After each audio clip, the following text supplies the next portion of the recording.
Welcome to our new podcast series called In the Mix. I am Wynn Darden.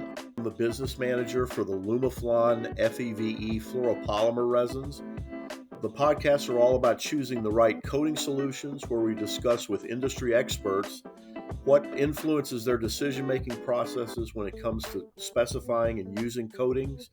We'll delve into how experts develop their strategic planning approach to current structural and future market demands.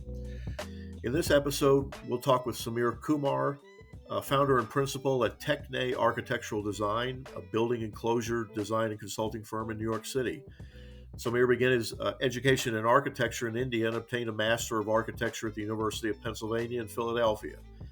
He's been involved with enclosure design for notable structures like 111 West 57th Street Tower and Hudson Yards C in New York City.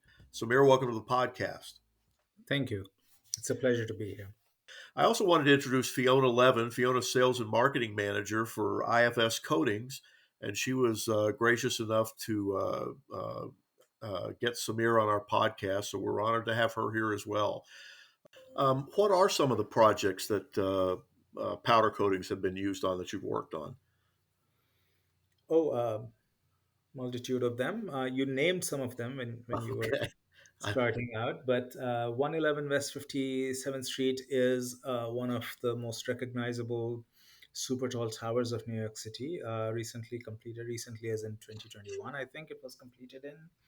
And American Copper Building was another one. We have powder coatings on the Brooklyn Tower, which is another Yeah. super tall tower, recently completed in Brooklyn, the first super tall tower in Brooklyn. I actually saw that one in person for the first time about 6 months ago, Samir, and I was like, "Wow, it's beautiful."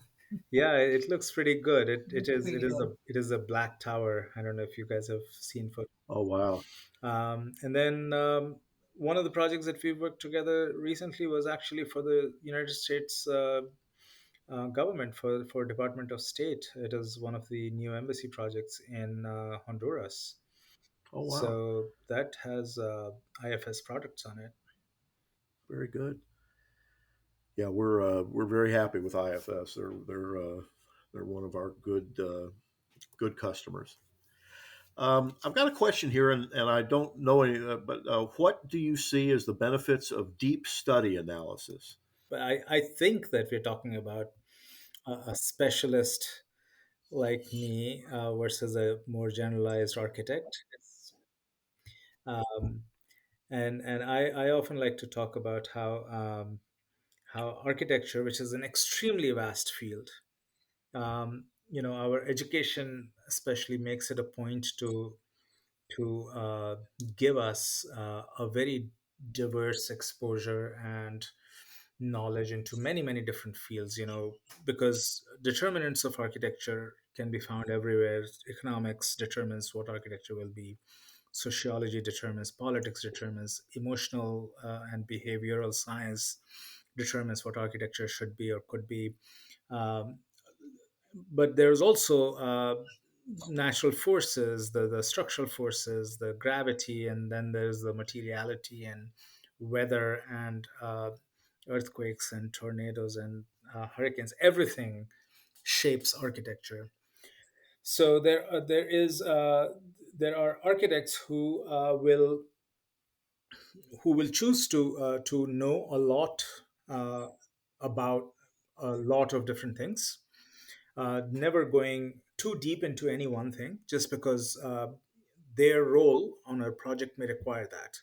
Their role, say, as a leader of a design team, may require to keep an eye on every side of the development of a project and be able to identify potential problem that on any side, that they just need to know enough to know where there could be a problem, not necessarily be the ones to solve it. So there is a role for architects to be more widespread in their knowledge, and in imparting that knowledge. And then there are others like myself who choose a smaller discipline to know a lot about. And we have architects who know a lot about elevatoring and design of cores and staircases. There are architects who know a lot about working with mechanical systems on super tall buildings because these are highly specialized things.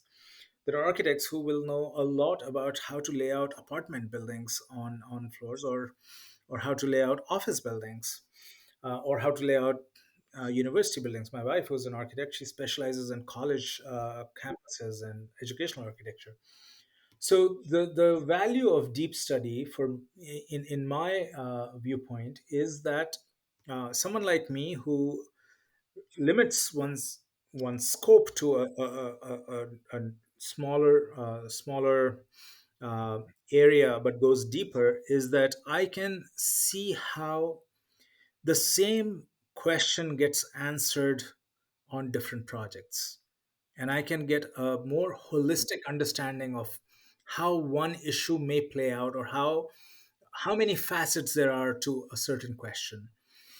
Moreover, I can also, by repeating what I do from project to project to project, I become a bridge of knowledge. I bring knowledge acquired from one project to the next project to the next project.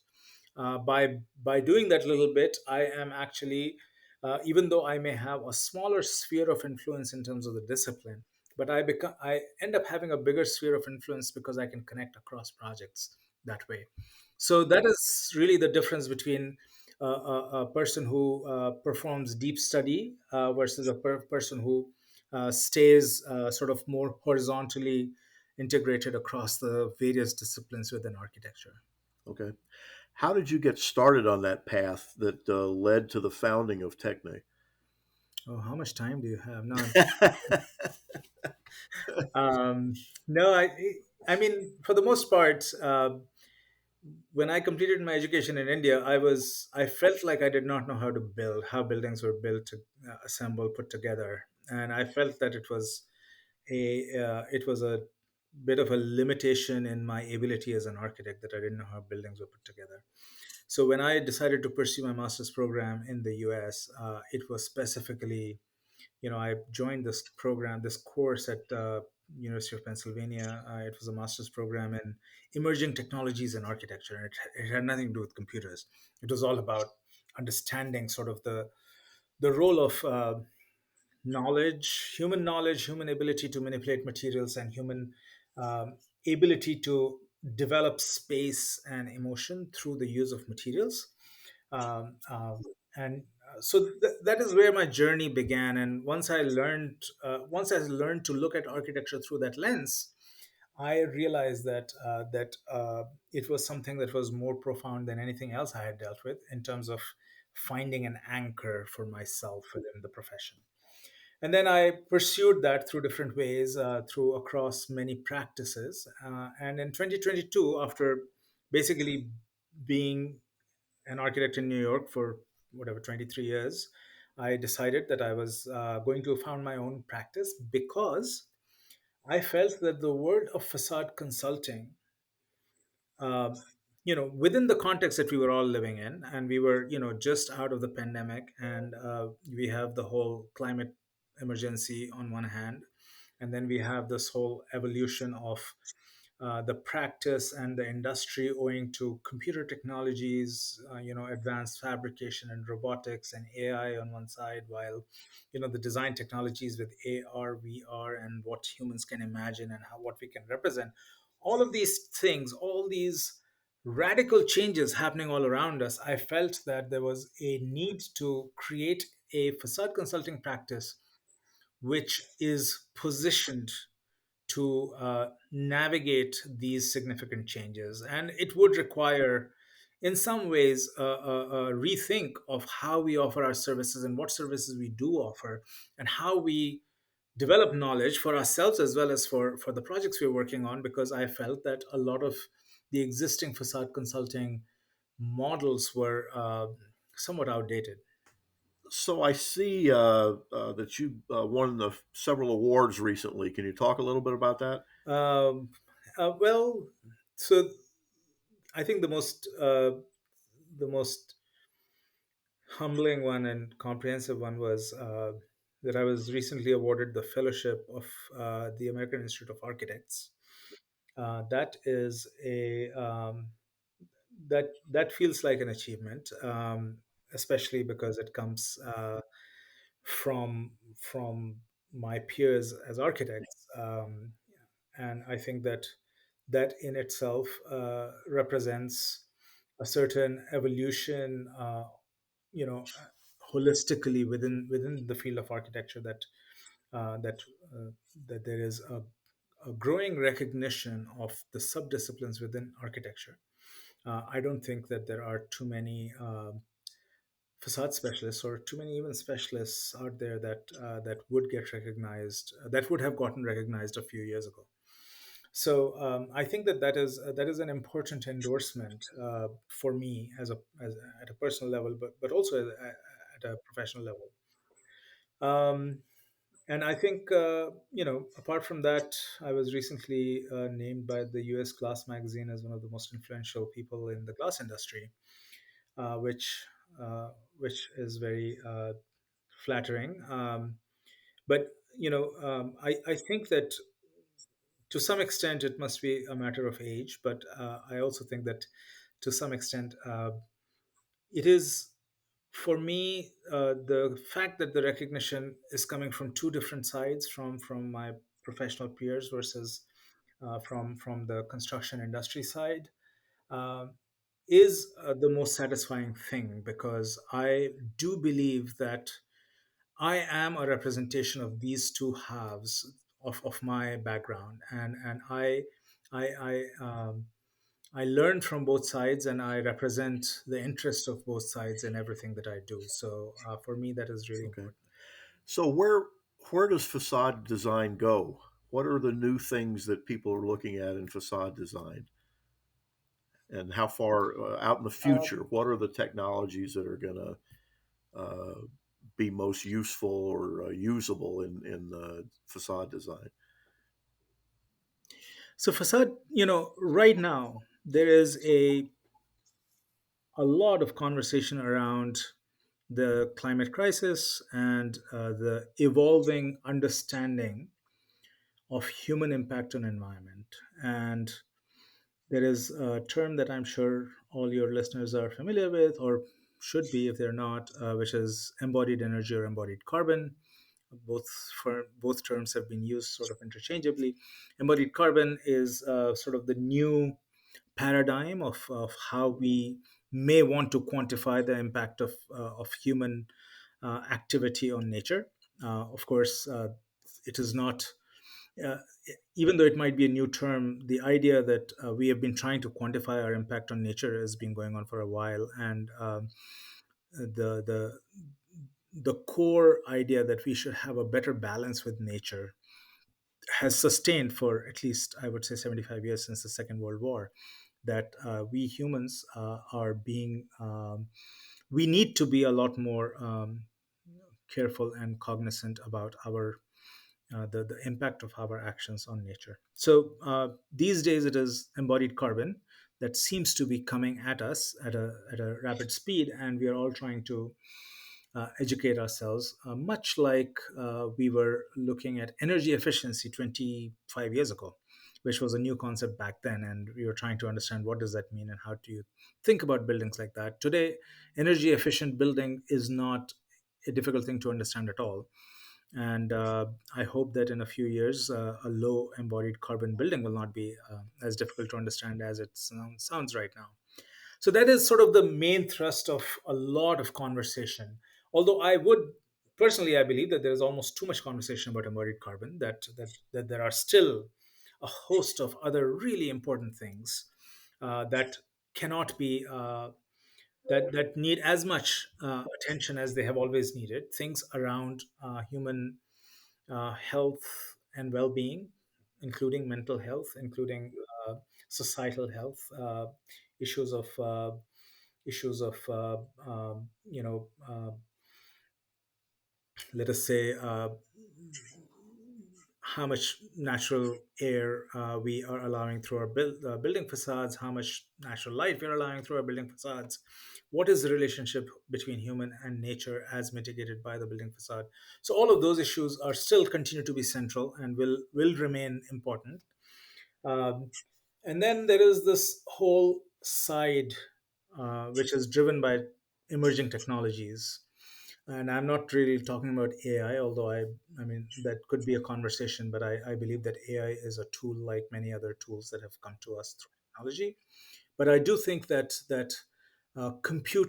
computing power, as computing power improves and as it percolates into all aspects of our life in a more defining way, it continues to change either how we think about something or how we analyze it and predict its behavior, or how we choose to communicate it, or how we choose to then convert that information into something that is readable by machines to be fabricated, and readable by machines to be installed and stuff like that. So there is a whole side to technological evolution and the impact it keeps having on what is possible with facades and what could be possible later on with facades. So I think that there are three real things. There is the environment, there is sort of the human side of it, and then there is a technology side of it. And of course, they all intersect as well.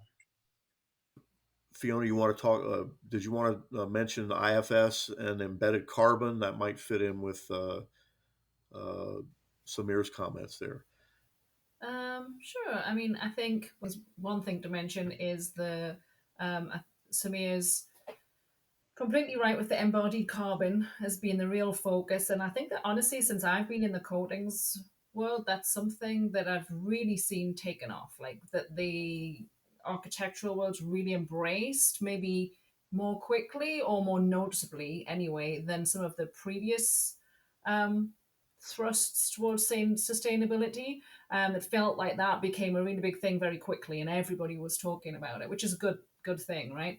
And I think obviously the role that powder coatings can help in doing that is they do have a reduced uh, carbon footprint when you compare them to competing technologies. And obviously at IFS we have environmental product declarations, which we renew. And what's interesting is, of course, as those the goals and what's included, the product category rules change and evolve as as we learn more, and we're getting those in what we're tested against in those EPDs. So that's always interesting to see how that changes and moves, and that obviously as a company, IFS is moving with that as well. So that's we have that, and it's been a big part of our conversation. It's a part of the conversations we have with Sameer. It's part of the conversations that we have all the architects uh, that we that we work with, and it's obviously somewhere. It's an area that powder coatings can really help. So I think that's really positive. The other thing that to try and mention to get in somehow, I don't know how we weave this one in, but is that obviously Samir is a real materials expert, right? And obviously knows about coatings, but he knows about so many other things. Like you told me a fascinating story about meeting this was the terracotta guy Yeah. that you ended anyway. He knows a lot about a lot of meets these fascinating people and is really uses his resources well. We know how Sameer learned about superior performance powder coatings. How do others get this information?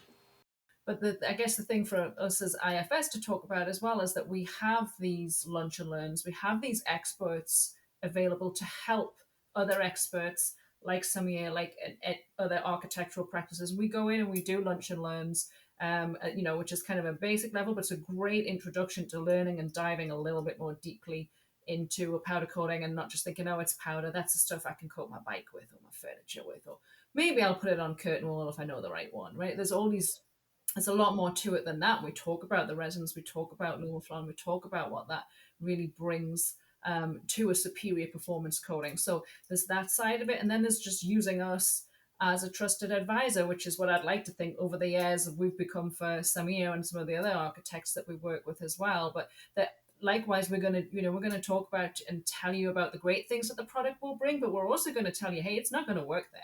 Please don't use it there because we don't want it to fail just like you guys don't want it to fail, right? So use becoming a trusted advisor and working through kind of problems that a project or industry might bring to you as part of what we do as well.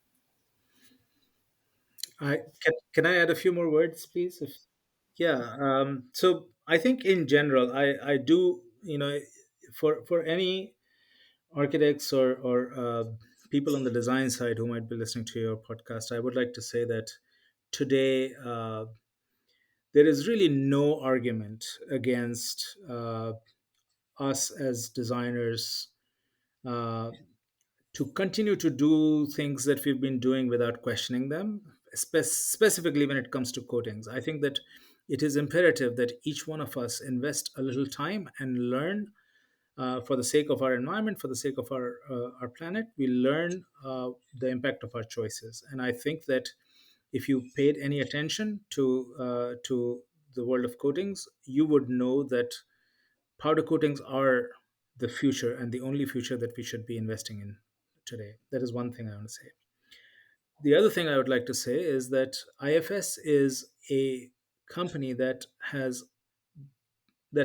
had impressed me when I first learned about it, and it continues to impress in how progressive they are and how forward looking and agile they are in not only staying ahead of the curve when it comes to um, all matters sustainability, whether it was the use of non-chromate primers, or whether it is the developing the first CPDs in the industry, and but also in terms of, you throw a challenge at Fiona and she appears a few months later with a solution, and it has happened more than once. So I think IFS is a fantastic. Um, I couldn't call them partners because we're not really in any kind of an economic partnership, but as knowledge partners, I think IFS is a fantastic partner, and I think that if a designer is looking to learn more about coatings, then I think Fiona is one of the best out there, and I would recommend anyone to take a little time and reach out and meet with Fiona or IFS people, because I think that these guys are doing some of the most cutting edge work in this field. Agree with that. Yeah. Yeah. And we feel the same way about the fluoropolymer coatings, I think, in general.